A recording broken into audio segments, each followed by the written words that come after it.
तन्वी, दर्शन पण खूप मस्त झालं आणि हा जो सगळा कृष्णेचा परिसर आहे, हे नौकानयन करताना येणारा जो आनंद आहे तो काही औरच आहे ना.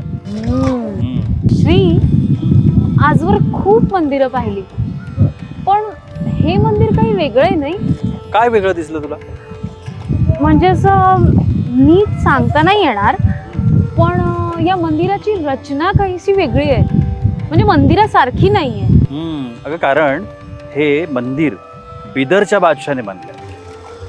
म्हणजे मुस्लिम बादशाह. एक कथा आहे, हा जो बिदरचा बादशाह होता, हा असं म्हणतात की पूर्वजन्मी तो एक धोबी होता आणि तो श्रीपाद श्री वल्लभांचा भक्त होता. त्यामुळे गुरुकृपेनं त्याला पुढच्या जन्मामध्ये वैभव प्राप्त झालं, बादशाही सुद्धा त्याला मिळाली. त्याचा जन्म यवन कुळात झाला, म्हणजे मुस्लिम कुळामध्ये झाला, पण तरी सुद्धा तो आपली गुरुभक्ती विसरला नाही. त्यामुळे त्यानं जेव्हा हे मंदिर बांधलं तेव्हा ते त्याने मुस्लिम प्राकारामध्ये बांधलं.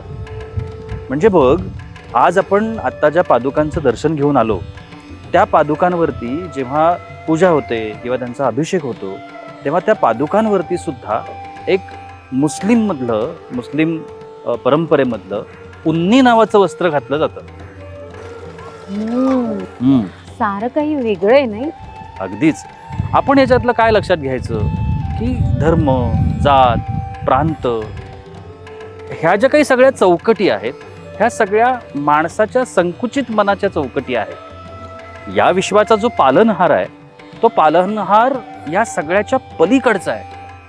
अरे हो, परवाच तू म्हणाला होतास, एका विशिष्ट उंचीवर गेल्यानंतर विश्वाला सुद्धा दिशा उरत नाही, सारं निराकार असतं.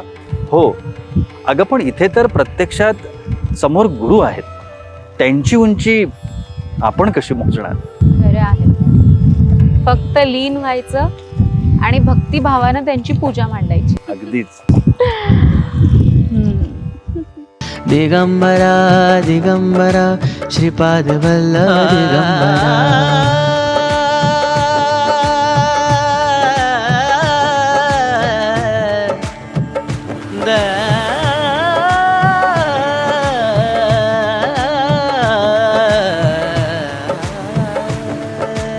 दिगंबरा. दिगंबरा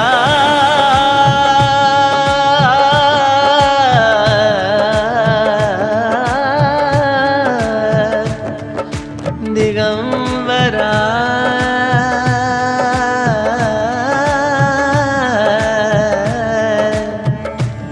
दिगंबरा